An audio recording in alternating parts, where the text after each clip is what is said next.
दोस्तों मैं बार बार कहता हूं कि सनातन सनातन कहने से नहीं होता, सनातन को मानना पड़ता है।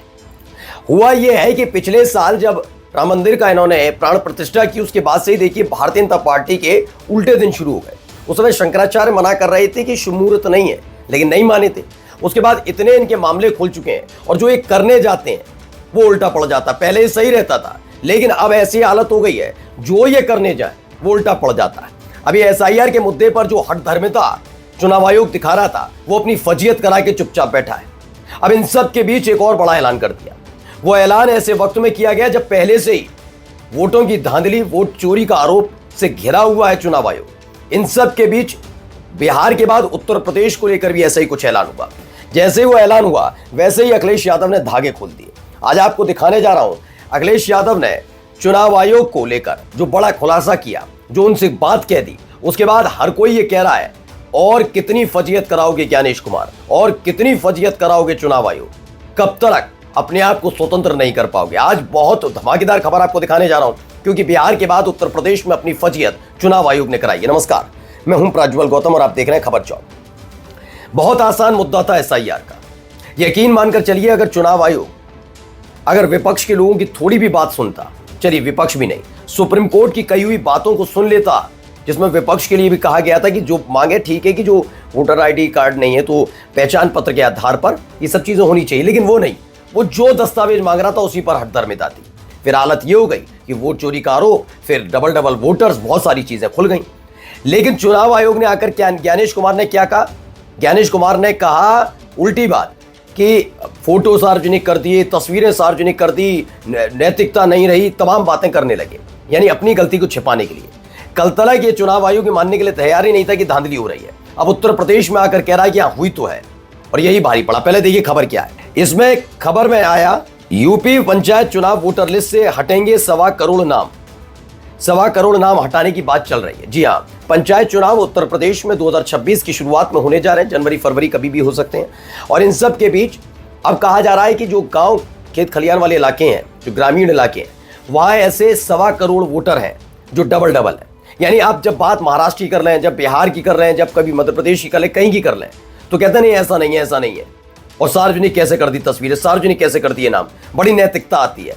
अब सवाल ये उठता है कि चुनाव आयोग को कैसे पता लगा कि उत्तर प्रदेश में 1.25 करोड़ वोटर्स हैं फर्जी, जिन्होंने अपना फर्जी हुए ना, एक व्यक्ति ने 2 जगह अपना नाम लिखवा रखा है या लिख दिया गया, जो भी चुनाव आयोग की गलती है, उस आदमी की गलती जो भी है, लेकिन डबल है, यानी एक वोट तो फर्जी है ना। तो ये कैसे हुआ? और क्या 2022 का विधानसभा चुनाव इसी वोटर लिस्ट पर लड़ा गया? तो ये गलत तरीके से लड़ा गया, यानी योगी आदित्यनाथ सही मुख्यमंत्री नहीं है, समय बीजेपी की सरकार नहीं सही चल रही है। क्यों चल रही है? रद्द करना चाहिए। क्या ये करेगा चुनाव आयोग? ये तमाम सवाल इसलिए जरूरी हो जाते हैं कि जब यही बात विपक्ष कहता है तो राजीव कुमार आते हैं बीच में, वो शेर व शायरी सुनाते थे, ये आए हैं राजेश खन्ना के डायलॉग सुनाते हैं। ये तो फंसी गए थे अपनी प्रेस कॉन्फ्रेंस में। अखिलेश यादव पर झूठ बोल दिया था, वो 18,000 हलफनामे दिए थे, उस पर ये झूठ परोस रहे थे। फिर लहरा दिए गए कि देखिए एक तो 18,000 हलफनामों की कॉपी ये है, और तो और देखिए हमने तो चुनाव आयोग को दिया था, उन्होंने रिसिप्ट दी थी, उन्होंने रिसीव किया था। अब कौन झूठ बोल रहा है? चुनाव आयोग या चुनाव आयुक्त? ज्ञानेश कुमार झूठे हैं, चुनाव आयोग झूठा है, ये तय कर लीजिए। तब से शांत है ज्ञानेश कुमार। अब खबर आ गई है कि बिहार के बाद यूपी में वोटर सत्यापन होगा, कटेंगे करीब 1.25 करोड़ मतदाताओं के नाम, 29 सितंबर तक प्रक्रिया होगी। मैं ये नहीं कहता कि अगर कुछ गलत है तो सही करना पाप है या फिर उसको कानूनन तौर पर गलत है, बिल्कुल ये काम होना चाहिए था, लेकिन यही काम तो कहा जा रहा था। यही बात तो राहुल गांधी ने, विपक्ष ने, अखिलेश यादव ने, तेजस्वी यादव ने बिहार के लिए उठाई थी कि एक व्यक्ति के 2 वोट हैं, एक व्यक्ति के 2 वोट हैं, 4 वोट हैं, एक घर में 100 150 200 लोग वोटर रह रहे हैं। ज्ञानेश कुमार क्या कह रहे थे? जिनका घर नहीं होता उनका मकान नंबर 0 कर दिया जाता है। ये स्थिति तो सोचिए हमारे देश के चुनाव आयुक्त की है। ऐसा लग रहा है ये आदमी जबरदस्ती थोपा गया और फिर दोबारा अपनी फजीयत करा ली। 1.25 करोड़ नाम अगर कटते हैं तो पहला सवाल ये कि क्या ये 1.25 करोड़ वोटर जो डबल है, कहा जा रहा है वो वोटर हैं जिनके 2 वोट बने हुए हैं, उनको हटाया जा रहा है। तो क्या इन्होंने उत्तर प्रदेश के विधानसभा चुनाव में वोट कास्ट किए थे? क्या इनके नाम पर फर्जीवाड़ा हुआ था? क्या इसकी जांच कर पाएगा चुनाव आयोग? क्या चुनाव आयोग करेगा इसकी जांच?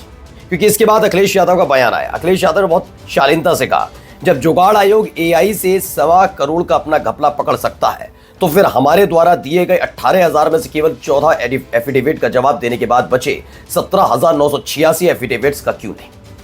सोचिए, ज्ञानेश कुमार थे, तमाम सवालों के तो उल्टे सीधे जवाब दे ही रहे थे, सबने देख लिया। ऐसा लग रहा था राजेश खन्ना की मूवी, और कुछ बीजेपी के नेताओं का बयान सुनकर वो प्रेस कॉन्फ्रेंस में आकर बैठ गए थे, और वैसी ही सारी बातें थी, जली कटी टाइप की। जबकि संवैधानिक पद पर बैठे हुए व्यक्ति को तथ्यात्मक बात करनी चाहिए, लेकिन कोई भी ऐसी बात नहीं जो फ्रूटफुल थी।